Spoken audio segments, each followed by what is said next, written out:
Versículo 2 continua. Com longanimidade. A terceira palavra que aparece aqui. E o que é a longanimidade? É a lentidão ou a demora em reagir quando é insultado.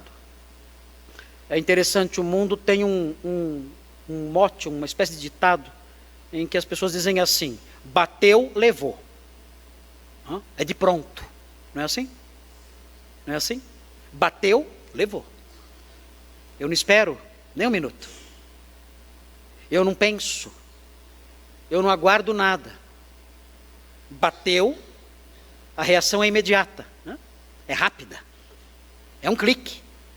Bateu, levou. O texto ensina que o crente que vive de modo digno da esperança gloriosa, ele vive com longanimidade. Ele é lento em se irar, ele é lento em revidar e de fato sequer revida. O texto prossegue.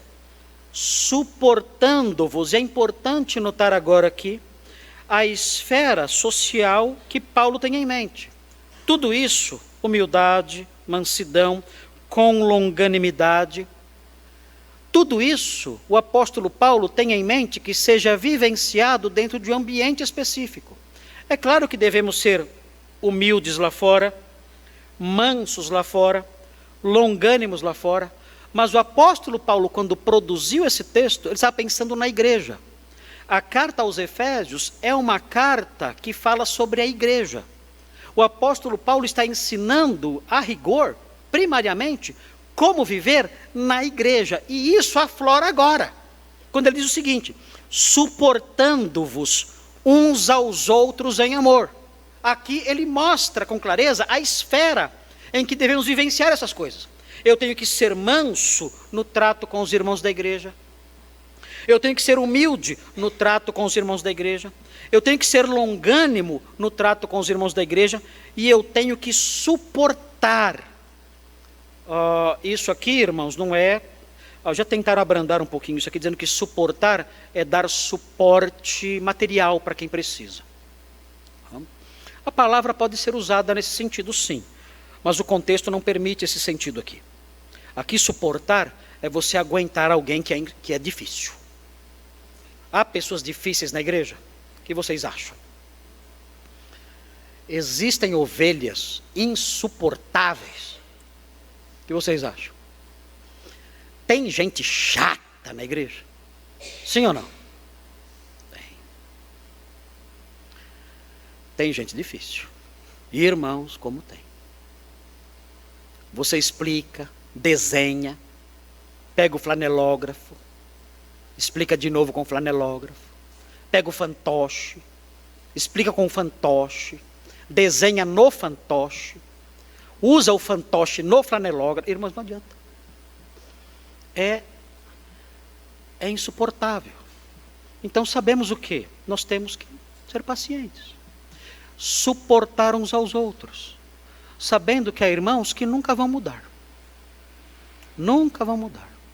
Ano após ano.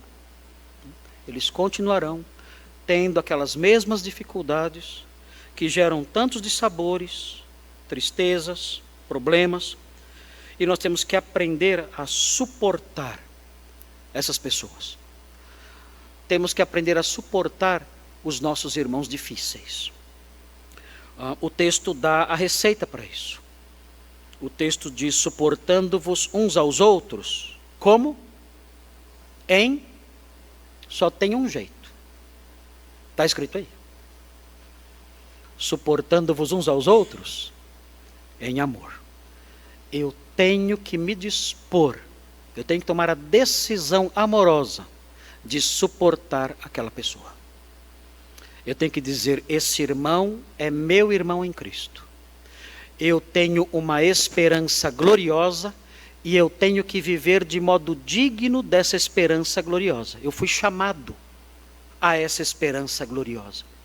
E eu tenho que viver de modo digno desse chamamento, desse chamado que me convocou para ter uma esperança gloriosa.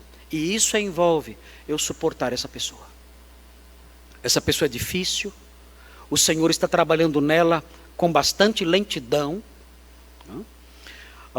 e eu tenho que suportar muitas vezes coisas difíceis advindas dessa pessoa, mas o Senhor está realizando uma obra nela. Não sei porque essa obra não é tão mais marcante como eu gostaria que fosse, mas eu tenho que amar essa pessoa. Eu tenho que decidir tratá-la com amor de fato, amá-la de coração e me sacrificar por ela. E isso envolve suportá-la. Eu tenho que estar com ela, falar com ela, sentar com ela, andar com ela, suportando essa pessoa, porque isso significa viver de modo digno da vocação gloriosa com que eu fui chamado um dia.